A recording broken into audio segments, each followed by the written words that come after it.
जय हिंद फ्रेंड्स, मैं शिव प्रतिभा education platform से आपका स्वागत करता हूं। फ्रेंड्स, हम लोग भूगोल पढ़ रहे थे।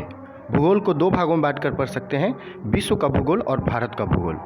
चूँकि भारत के जितने भी कॉम्पिटिटिव एग्जाम्स होते हैं उसमें भारत के भूगोल से संबंधित अधिक क्वेश्चन रहते हैं, इसलिए सबसे पहले हम लोगों ने भारत के भूगोल ही पढ़ना स्टार्ट किया। फ्रेंड्स, इसके ये भारत के भूगोल समाप्त होने के बाद हम आपको विश्व का भूगोल आसानी से मैप के माध्यम से पढ़ाएंगे। तो फ्रेंड्स, भारत के भूगोल में हम मुख्य रूप से 6 भागों में बांट सकते हैं, और जिसमें पहले भाग की बात करें तो उत्तर और उत्तर पूर्वी हिमालय, इसमें दोनों शामिल होते हैं। ये उत्तर की हिमालय और उत्तर पूर्वी हिमालय, और जिसे हम लोगों ने मैप के माध्यम से इसके सारे फीचर्स को या जितने भी इसके फीचर्स हैं इसको हमने मैप के माध्यम से पढ़ लिया। फ्रेंड्स, उसके बाद बात आती है उत्तर भारत के विशाल मैदान की, और पिछले सेशन में हम लोगों ने इसे भी कंप्लीट कर लिया। फ्रेंड्स, अब जो बात आती है, बात आती है मरुस्थल की, और ये जो थोड़ा सा भाग देख रहे हैं ये भारतीय मरुस्थल का भाग है, और आज के इस सेशन में हम मरुस्थल के बारे में पढ़ेंगे। और फिर इसके बाद हम प्रायद्वीपीय पठार, ये वाला भाग जो आप देख पा रहे हैं, ये प्रायद्वीपीय पठार के बारे में पढ़ेंगे। और फिर उसके बाद जो है ये रेड कलर का जो भाग है ये तटीय मैदान का भाग है, इसके बारे में पढ़ेंगे। और उसके बाद द्वीप समूह भारत के ये दोनों तरफ है, इसके बारे में पढ़ेंगे।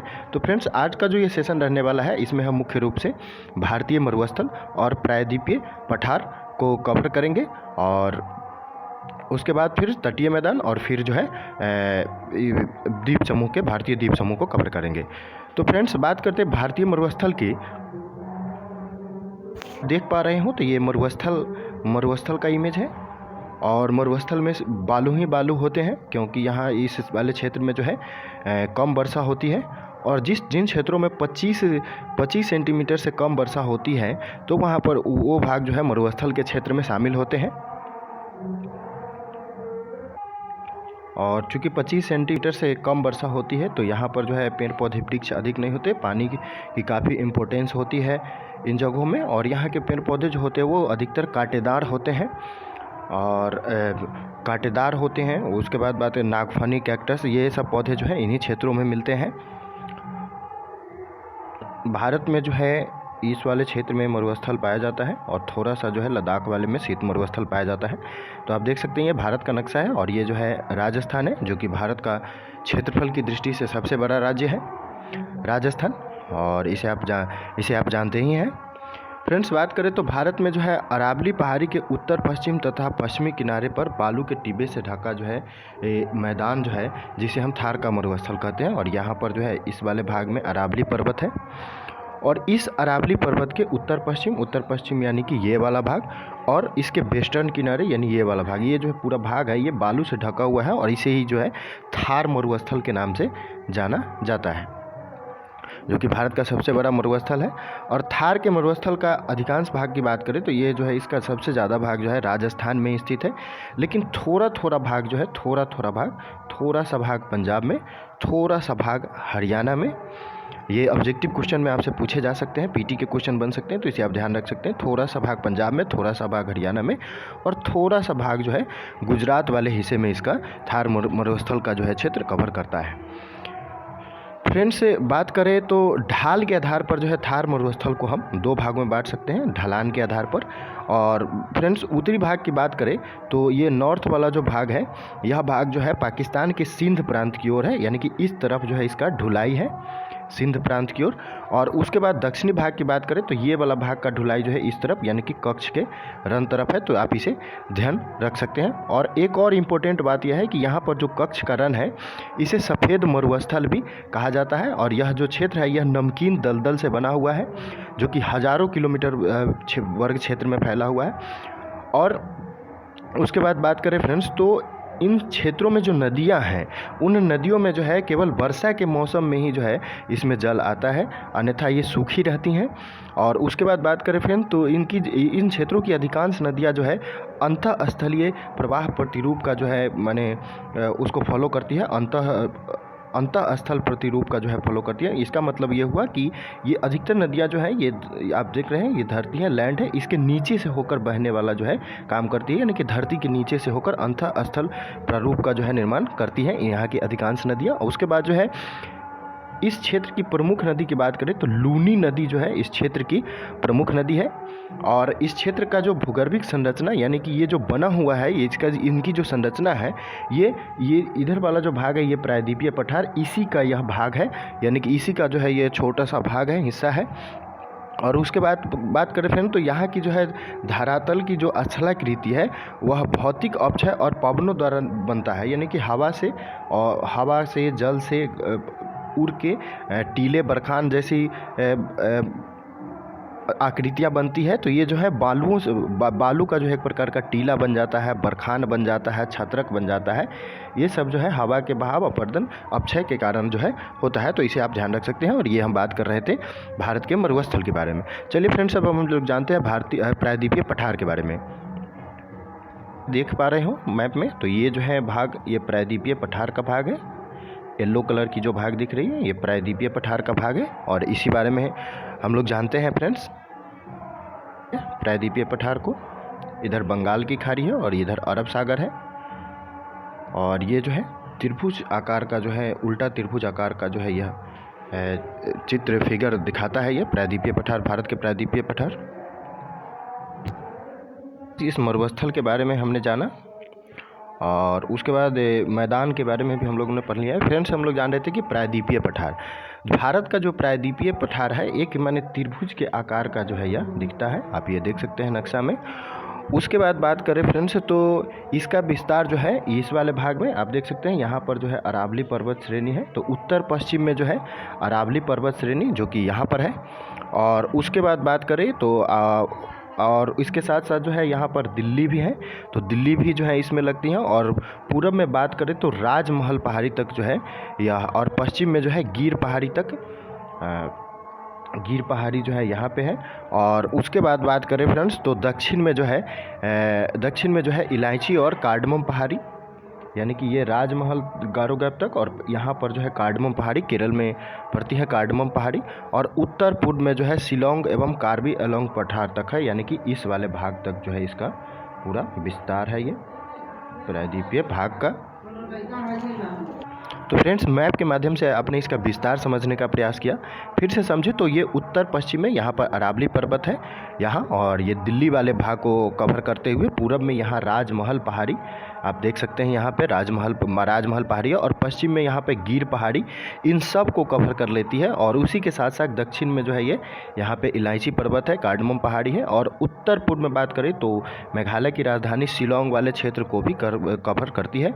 और ये पूरा क्षेत्र जो है ये आप देख सकते हैं, ये वाले पूरा क्षेत्र जो है ये प्रायद्वीपीय पठार में आते हैं। फ्रेंड्स, इसकी औसत ऊंचाई की बात करें तो 600 से लेकर 900 मीटर तक जो है इसकी औसत ऊंचाई होती है, यानी कि हाइट होती है पठार की। और फ्रेंड्स, एक बार और देख लेते हैं पठार को जो है समझते हैं। तो है पठार, आप देख सकते हैं इस फोटो में, ये ज़्यादा ऊंचा नहीं है, कम ऊंचा है।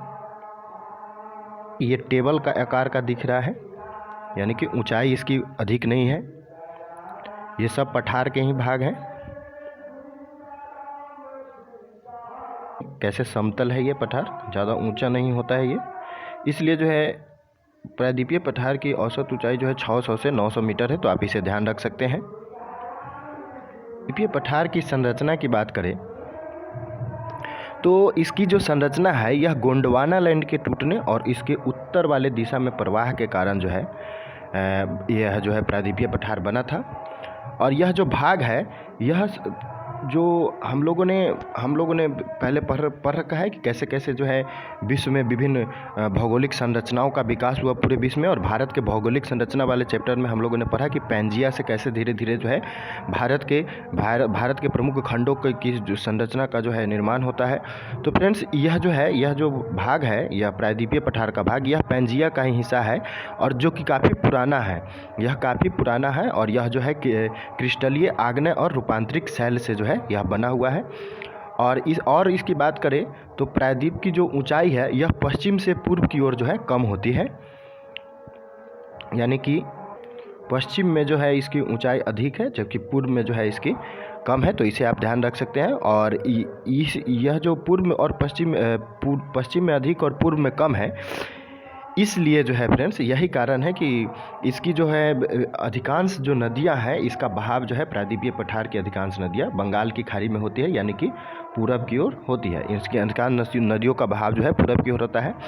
उसके बाद बात करें फ्रेंड्स तो प्रायद्वीपीय पठार का ढाल जो है उत्तर और पूरब की ओर है, यानी कि इसका जो ढाल है ये उत्तर की ओर और पूर्व की ओर ऐसे है इसका ढाल, तो इसे आप ध्यान रख सकते हैं। उसके बाद बात करें फ्रेंड्स जो कि सोन, चंबल और दामोदर नदियों के प्रवाह से स्पष्ट है कि सोन जो है आप देख सकते हैं सोन जो है इस तरफ बहती है, तो इससे समझ में आ रहा है कि इसका ढाल जो है उत्तर की तरफ है।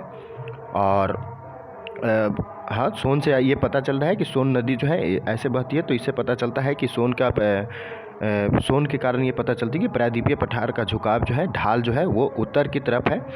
और दामोदर नदी भी आप यहाँ पे देख सकते हैं जिसे बंगाल का शोक कहा जाता है, तो वो भी जो है इससे भी पता लगता है।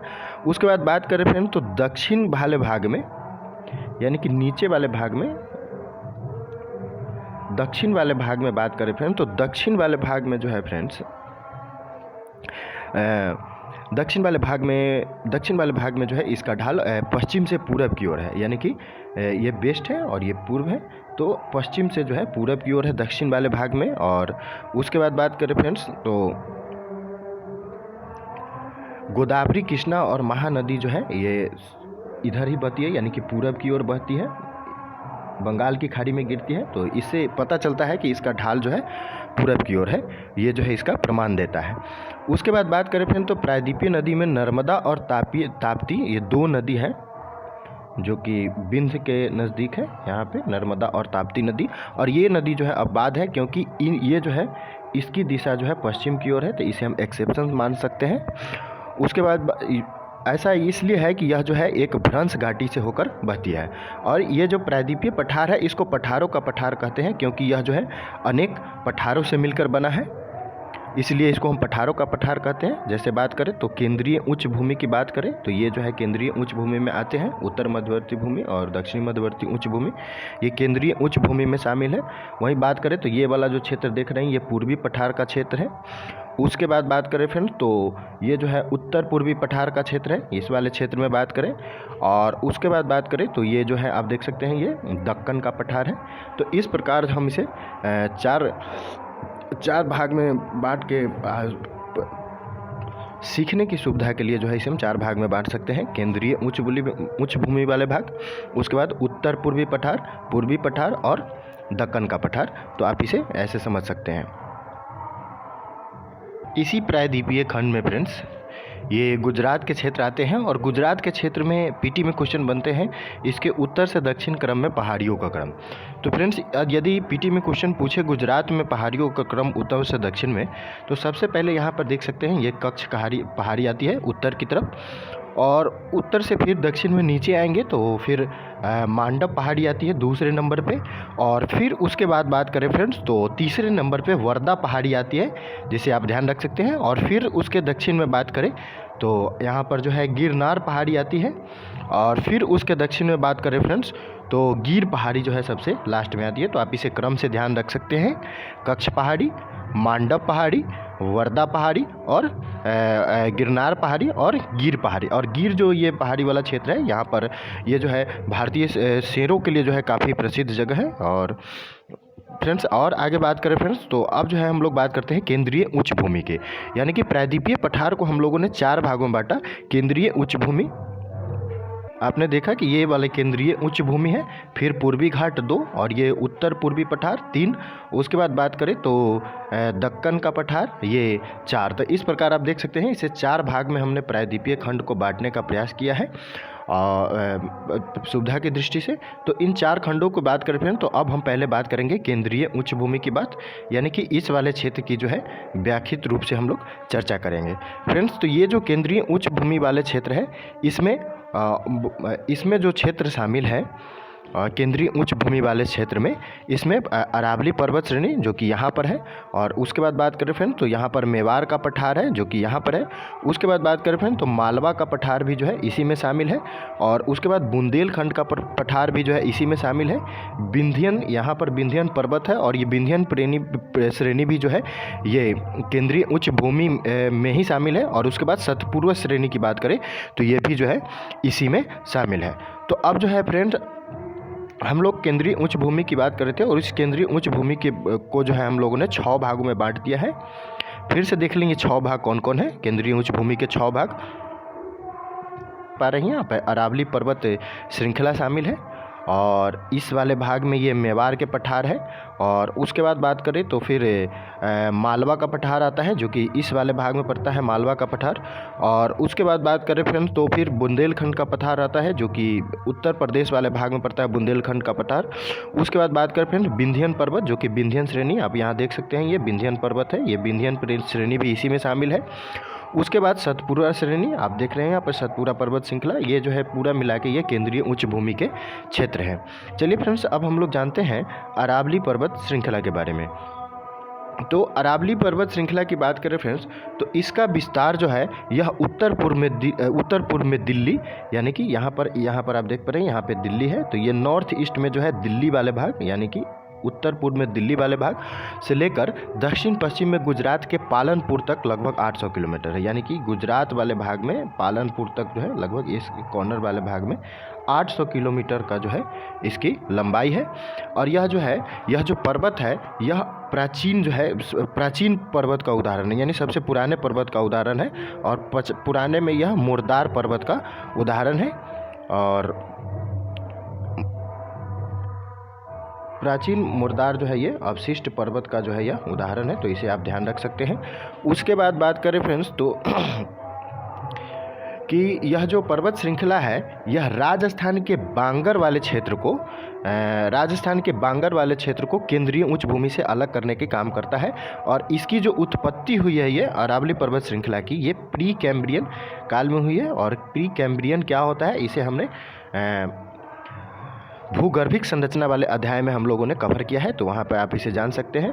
और ये अरावली पर्वत श्रृंखला की जो एज है लगभग 570 मिलियन वर्ष मानी जाती है। और इसके बाद बात करें तो यह जो अरावली पर्वत श्रृंखला है यह पश्चिम भारत को पूर्वी भारत से अलग करने का कार्य करता है। तो यहाँ पर देख सकते हैं यह श्रृंखला बीच में पश्चिम भारत को पूर्वी भारत से अलग करने का कार्य कर रहा है। और यह जो है एक जल विभाजक का जो है कार्य करता है, यानी कि इससे इधर जो नदियाँ है ये इधर जल अपना गिराती है, और यहाँ से जो है ये सारी नदियाँ इधर जल गिराती है। तो एक प्रकार से इसे कह सकते हैं कि एक जल विभाजक का कार्य करता है। उसके बाद बात करें फिर तो ये राजस्थान के जो मैदान क्षेत्र है ये गंगा के मैदान क्षेत्र को से अलग करने का जो है यह प्रयास करती है। उसके बाद और बात करें तो लूनी नदी जो है, जिसे हम पहले भी पढ़ चुके हैं कि लूनी नदी जो है इस पर्वत से निकलने वाली सबसे महत्वपूर्ण नदी है राजस्थान की। और यह जो है राजस्थान बांगर और थार मरुस्थल से होकर गुजरात के कच्छ के रण में जो है यहाँ पर आके लूनी नदी विलीन हो जाती है, ख़त्म हो जाती है। और इसलिए जो है यह एक आप जानते हैं कि जो अंतःस्थलीय अफवाह का जो है यह एक प्रकार का एग्जाम्पल है। और उसके बाद बात करें फिर तो अरावली से निकलने वाली सुकरी और जवाई नदियाँ लूनी नदी की महत्वपूर्ण नदी है। तो ये जो लूनी नदी इधर बहती है इसकी महत्वपूर्ण जो है नदियाँ आप यहाँ ध्यान रख सकते हैं कि सुकरी और ये जवाई, ये दोनों नदियाँ जो हैं इसकी सहायक नदी है, और ये एग्जाम में क्वेश्चंस बन सकते हैं। उसके बाद बात करें फिर तो अरावली पर्वतमाला ये पश्चिमी भारत की एक मुख्य जल विभाजक भी है। और जो पूरब में यह बात करें तो पूरब की अपेक्षा पूरब वाले भाग में अधिक वर्षा प्राप्त होती है इस वाले भाग में, और इस वाले भाग में कम वर्षा प्राप्त होती है। तो ये तो आप जानते ही हैं। तो फ्रेंड्स बात करें तो यह जो है उत्तर पश्चिम में यह क्षेत्र जो है खनिज संसाधन जैसे कि तांबा, सीसा, जस्ता, अभ्रक, चूना पत्थर की दृष्टि से जो है यहाँ पे तांबा, सीसा, चूना पत्थर की दृष्टि से जो है यह क्षेत्र काफ़ी महत्वपूर्ण है।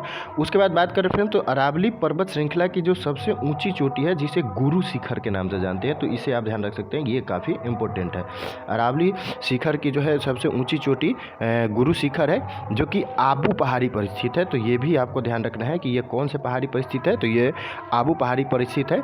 और इसी पहाड़ी में जो है जैन लोग का जो है, जैन मुनि का जो है प्रमुख तीर्थ स्थल जो है, ये क्या नाम है इसका, जैन मुनि का प्रमुख तीर्थ स्थल दिलवारा का जैन मंदिर जो है ये इसी में है, तो ये भी आप ध्यान रख सकते हैं। और अब चलिए आगे बात करते हैं फ्रेंड्स। अब जानते हैं मेवाड़ के पठार के बारे में। और ये वाला जो क्षेत्र देख पा रहे हैं ये मेवाड़ का पठार है और यह जो है बनास नदी के अपवाह क्षेत्र में पड़ता है। उसके बाद बात करें फ्रेंड्स तो इसका विस्तार जो है 2 राज्य राजस्थान और प्लस मध्य प्रदेश में जो है, यानी कि दोनों की सीमा से सटे हुए जो क्षेत्र हैं राजस्थान और मध्य प्रदेश के, वो मेवाड़ के पठार में शामिल होते हैं। और उसके बाद बात करें फ्रेंड्स तो मेवाड़ का जो पठार है यह अरावली पर्वतमाला को, और अरावली आप जानते हैं राजस्थान में, इस पर्वतमाला से निकलने वाली बनास नदी के अपवाह क्षेत्र में आता है। और बनास नदी जो है, ये जो बनास नदी है ये जो चंबल नदी है जो कि मध्य प्रदेश में बहती है और इसी का जो है यह सहायक नदी है बनास नदी। उसके बाद बात करते हैं फ्रेंड्स मालवा के पठार की। और आप यहाँ देख सकते हैं फिगर में, ये मालवा का पठार है। तो यह मध्य प्रदेश में है और मध्य प्रदेश वाले भाग में अधिक है और यह बेसाल्ट चट्टान से बना हुआ है, तो इसे आप ध्यान रख सकते हैं, ये क्वेश्चन बन सकते हैं। तो ये बेसाल्ट चट्टान से निर्मित है। और उसके बाद बात करें फ्रेंड तो मालवा पठार को जो है राजस्थान में इसको हारौती का पठार कहते हैं, तो ये इसे भी आप ध्यान रख सकते हैं, ये पीटी के क्वेश्चन बन सकते हैं, टेक्निकल शब्द है। और उसके बाद बात करें फ्रेंड तो इसका विस्तार जो है दक्षिण में विंध्य संरचना, और आप यहाँ देख सकते हैं कि इस वाले भाग विंध्य संरचना यहाँ पे है। और उसके बाद बात करें फ्रेंड दक्षिण में इसका जो विस्तार है वो विंध्य संरचना, और उत्तर में ग्वालियर पहाड़ी क्षेत्र, उत्तर में जो है यहाँ पर ग्वालियर पहाड़ी क्षेत्र है इस वाले क्षेत्र तक। और उसके बाद बात करें फ्रेंड्स तो पूरब में बुंदेलखंड के साथ लगा हुआ है, आप यहाँ देख सकते हैं ये बुंदेलखंड वाला भाग है। और उसके बाद बुंदेलखंड और बघेलखंड इस दोनों से जो है यह पूरब में लगा हुआ है। और पश्चिम में जो है यह मेवाड़ पठारी क्षेत्र तक है, तो ये जो है पूरा मेवाड़ वाला भाग है जिसे हमने पीछे पढ़ा। तो यह जो है ये इसका जो है पूरा संरचना है मालवा पठार की। और ये मालवा पठार के जो है लोकेशन हमने जाना। उसके बाद बात करें फ्रेंड तो यह जो है बेसाल्ट चट्टान में अवक्षय के कारण जो है काली मृदा का विकास हुआ है, और इसलिए जो है मालवा पठारी क्षेत्र कपासी कृषि के लिए काफ़ी उपयोगी है। तो ये भी ध्यान रख सकते हैं कि काली मिट्टी का जो यहाँ निर्माण हुआ है वह क्यों हुआ है, तो काली मिट्टी का निर्माण जो है वह चूँकि यह बेसाल्ट चट्टान से बना हुआ है, और इसी बेसाल्ट चट्टान में अवक्षय होने के कारण, यानी कि पानियों के बहाव, कटाव, अपर्दन और के कारण जो है यहाँ पे काली मिट्टी का जो है निर्माण हुआ है। उसके बाद बात करें फ्रेंड्स तो चंबल, नर्मदा और ताप्ती यहाँ की प्रमुख नदियाँ हैं। और चंबल नदी घाटी जो है भारत में अब नालिका अपर्दन से जो है सर्वाधिक प्रभावित क्षेत्र है, जिसे जो है बीहर या उत्खात भूमि कहते हैं। जैसे पानी बहती है तो वहाँ पर आप देख सकते हैं कि ऐसे नाला टाइप का जो है एक रास्ता बन जाता है, और यही नाला जो है अविनालिका अपर्दन का जो है एक रूप कहलाता है, तो इसे भी आप समझ सकते हैं। उसके बाद बात करें फ्रेंड्स, अब बात करते हैं बुंदेलखंड के पठार की। तो ये आप देख रहे हैं फिगर में, ये बुंदेलखंड का पठार है, और इसका विस्तार जो है ग्वालियर के पठार और विंध्याचल श्रेणी के बीच मध्य प्रदेश एवं उत्तर प्रदेश राज्य में है। ये इधर से उत्तर प्रदेश है और नीचे से जो है मध्य प्रदेश है, और मुख्य रूप से जो यह फैला हुआ है यह ग्वालियर के पठार और विंध्याचल श्रेणी के बीच में है। आप देख सकते हैं यहाँ पे विंध्याचल श्रेणी है और इधर ग्वालियर का पठार है और विंध्याचल श्रेणी इसी के जो है बीच में इसका विस्तार है। इसके अंतर्गत जो है उत्तर प्रदेश के यानी कि यूपी के इसमें 7 जिले आते हैं, तो इसे भी ध्यान रख सकते हैं। और वे कौन कौन जिले हैं, तो जालौन, झांसी, ललितपुर, चित्रकूट, हमीरपुर, बांदा और महोबा, ये 7 जिले जो है उत्तर प्रदेश के शामिल है। फिर मध्य प्रदेश की बात करें तो मध्य प्रदेश के भी इसमें 7 जिले शामिल होते हैं बुंदेलखंड के पठार में, और वे 7 जिले हैं दतिया, टीकमगढ़, छतरपुर, पन्ना, दामोह, सागर और विदिशा, ये 7 जिले शामिल होते हैं। और यहाँ की ग्रेनाइट व नीच चट्टानी संरचना में जो है अपक्षय व अपरदन की क्रिया होने के कारण जो है लाल मृदा का इस वाले क्षेत्र में विकास हुआ है। और यह लाल मृदा का विकास क्यों हुआ है? इसलिए हुआ है क्योंकि यहाँ की जो ग्रेनाइट और नीच की चट्टानें हैं उसमें अपक्षय और अपरदन हुआ, और उसी अपक्षय और अपरदन की क्रिया होने के कारण जो है लाल मृदा का विकास हुआ है। उसके बाद और बात करें फ्रेंड्स तो इसमें इस पठार में जो है फ्रेंड्स यमुना की सहायक चंबल नदी के द्वारा यमुना की सहायक नदी है चंबल नदी, और इसके द्वारा जो क्षेत्र बनाया गया है, निर्मित किया गया है, इन क्षेत्रों को जो है उत्खात भूमि का प्रदेश कहते हैं। उसके बाद बात करें फ्रेंड्स तो बुंदेलखंड का जो क्षेत्र है यह सूखा प्रभावित हमेशा रहता है, और सूखा प्रभावित होने के कारण जो है यह पूरे केंद्रीय उच्च भूमि के क्षेत्र की बात करें तो बुंदेलखंड का जो क्षेत्र है यह आर्थिक रूप से काफ़ी पिछड़ा क्षेत्र है। और उसके बाद बात करें फ्रेंड्स तो मध्य प्रदेश और छत्तीसगढ़ की सीमा पर जो बघेलखंड का पठार है यह जो है यह पूर्वी पठार को इससे अलग करने का कार्य करता है। तो यहाँ आप देख सकते हैं नीचे वाले क्षेत्र में जो है यह बघेलखंड का पठार है, और जो कि मध्य प्रदेश और छत्तीसगढ़ की सीमा पर स्थित है, और यह केंद्रीय उच्च भूमि को पूर्वी पठार से अलग करने का कार्य करता है। तो इसे आप ध्यान रख सकते हैं। अब आगे हम बात करते हैं विंध्यन श्रेणी की। अब हम लोग बात करते हैं फ्रेंड्स विंध्यन श्रेणी की, और आप यहाँ देख सकते हैं कि ये विंध्यन श्रेणी है, और इसी श्रेणी में जो है कैमूर पहाड़ी वगैरह भी जो है शामिल है, हजारीबाग शामिल नहीं है। तो फ्रेंड्स इसके विस्तार की बात करें तो ये जो है गुजरात, आप यहाँ देख सकते हैं कि थोड़ा सा हिस्सा गुजरात में लेती है, थोड़ा सा हिस्सा, और फिर उसके बाद मध्य प्रदेश, आप यहाँ देख सकते हैं इन्होंने मध्य प्रदेश में प्रवेश किया। फिर उसके बाद यूपी, तो आप यहाँ देख सकते हैं ये यूपी वाला भाग है, ये वाला भाग, और थोड़ा सा ये वाला हिस्सा जो है बिहार का भी कवर करती है, और थोड़ा सा हिस्सा जो है इसका छत्तीसगढ़ से भी लगती है। ये वाला हिस्सा जो देख रहे हैं ये छत्तीसगढ़ से भी लगती है। तो इन जो है राज्यों में विंध्यन श्रेणी फैली हुई है, गुजरात, मध्य प्रदेश, उत्तर प्रदेश, बिहार और छत्तीसगढ़।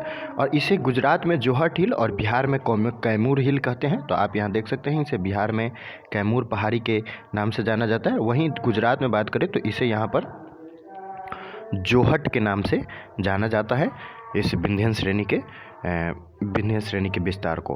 फ्रेंड्स बात करें तो विंध्यन श्रेणी के दक्षिण में जो है नर्मदा नदी घाटी है, जो विंध्यन पर्वत को सतपुरा से अलग करने का कार्य करती है। तो इसके दक्षिण में जो है नर्मदा नदी बहती है, और यह विंध्य और सतपुरा के बीच में चूँकि नर्मदा नदी बहती है तो यह जो है विंध्यन पर्वत को, आप यहाँ देख सकते हैं सतपुरा से विंध्यन को जो है यह नर्मदा अलग करने का कार्य करती है, ये नर्मदा घाटी।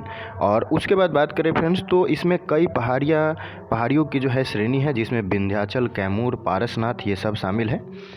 तो आप ये विंध्याचल पहाड़ी, ये कैमूर पहाड़ी आप देख सकते हैं, ये सारी पहाड़ियाँ जो हैं इसी में शामिल है, और इसी के नज़दीक जो है पारसनाथ पहाड़ी है, तो इसे भी आप ध्यान रख सकते हैं। उसके बाद बात करें फ्रेंड्स तो लाल बलुआ पत्थर और चूना पत्थर के चट्टान से जो है यह संरचना बना हुआ है। तो इसे आप ध्यान रख सकते हैं कि ये लाल बलुआ पत्थर और चूना पत्थर, इससे जो है निर्मित यह विंध्यन संरचना है।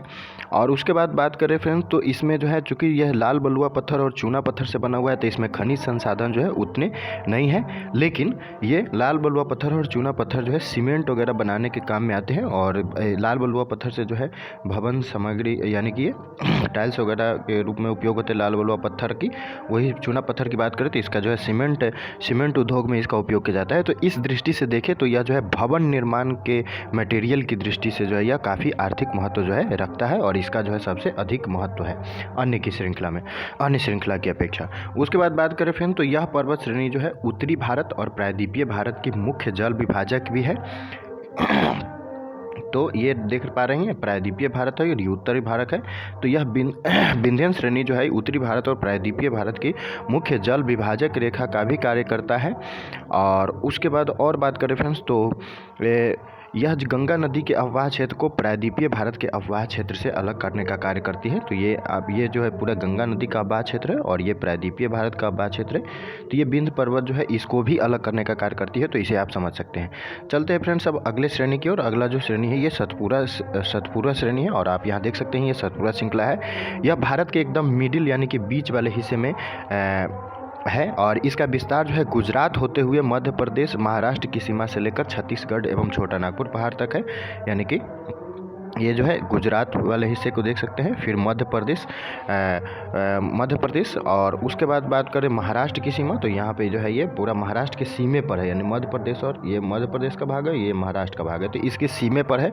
और उसके बाद बात करें फ्रेंड्स तो छत्तीसगढ़ और छोटा नागपुर पहाड़ तक जो है यह फैला हुआ है। तो ये छत्तीसगढ़ वाला भाग है और ये छोटा नागपुर पठार का भाग है, तो यहाँ तक जो है यह मुख्य रूप से फैला हुआ है सतपुरा श्रृंखला।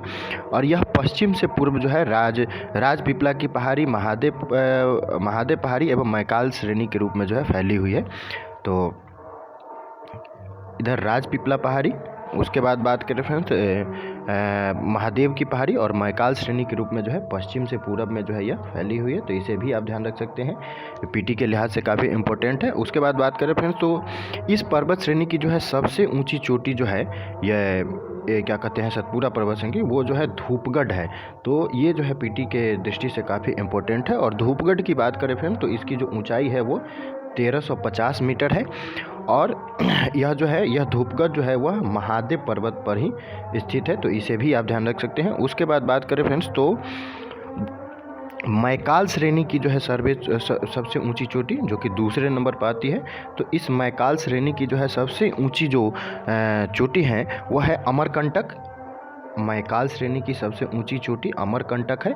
और अमरकंटक की ऊंचाई की बात करें तो ये जो है 1065 मीटर जो है इसकी ऊंचाई है, तो इसे भी आप ध्यान रख सकते हैं। उसके बाद बात करें फ्रेंड्स तो ये जो अमरकंटक पहाड़ी है, अमरकंटक जिसकी ऊंचाई जो है 1065 मीटर है, इसी से जो है नर्मदा नदी और सोन नदी, इन दोनों नदियों का उद्गम जो है ये अमरकंटक पहाड़ी से हुई है। और इस लिहाज से जो है यह काफ़ी महत्वपूर्ण है, तो इसे आप ध्यान रख सकते हैं। और यह जो है ये एक ब्लॉक पर्वत का जो है उदाहरण है। सतपुरा की बात करें तो यह जो है एक प्रकार के ब्लॉक पर्वत का उदाहरण है। और इसके निर्माण की बात करें तो ग्रेनाइट से और बेसाल्ट से, यानी कि इस दोनों की संरचना से, ग्रेनाइट और बेसाल्ट की बात करें तो इस दोनों से जो है इसका निर्माण हुआ है और इन चट्टानों से इसका निर्माण हुआ है। और यह पर्वत श्रेणी जो है नर्मदा और तापी नदियों के बीच जल विभाजक का कार्य करती है। तो इसे हम देख लिए कि नर्मदा और तापी इसके नीचे से बहती है, तो इस दोनों के बीच में जो है आप यहाँ देखें कि नर्मदा नदी है और यहाँ पे तापी नदी, इस दोनों के बीच जो है यह जल विभाजक का कार्य करती है, तो इसे भी आप ध्यान रख सकते हैं। अब तक हमने केंद्रीय उच्च भूमि के बारे में पढ़ा, और केंद्रीय उच्च भूमि के साथ साथ ही हम लोगों ने पूर्वी पठार के बारे में भी नहीं पढ़ा है हम लोगों ने फिर उसके बाद बात करें तो केंद्रीय उच्च भूमि में हम लोग पढ़ रहे थे अरावली पर्वत श्रेणी, मालवा पठार, विंध्यन, सतपुरा। और इस प्रकार जो है केंद्रीय उच्च भूमि के सभी भाग जो है इसमें कवर हो चुके हैं। और उसके बाद बात करें फ्रेंड्स तो चूँकि प्रायद्वीपीय पठार को मुख्य रूप से जो है हम लोग 4 भागों में बांटते हैं केंद्रीय उच्च भूमि में, और यहाँ आप देख सकते हैं ये पूर्वी पठार में। उसके बाद बात करें फ्रेंड्स तो उत्तर पूर्वी पठार में, और ये वाला जो भाग है ये दक्कन के पठार में। तो केंद्रीय उच्च भूमि वाले भाग को हम लोगों ने काफ़ी आसानी से जो है मैप के माध्यम से इसे हम लोगों ने समझा। अब जो है फ्रेंड्स केंद्रीय उच्च भूमि के बाद बात करें तो अब हम लोग पूर्वी पठार को पढ़ेंगे, जो कि अगले सेशन में पढ़ेंगे। अगले सेशन में हम लोग पूर्वी पठार को पढ़ने का प्रयास करेंगे। तो चलिए इस सेशन में इतना ही, धन्यवाद।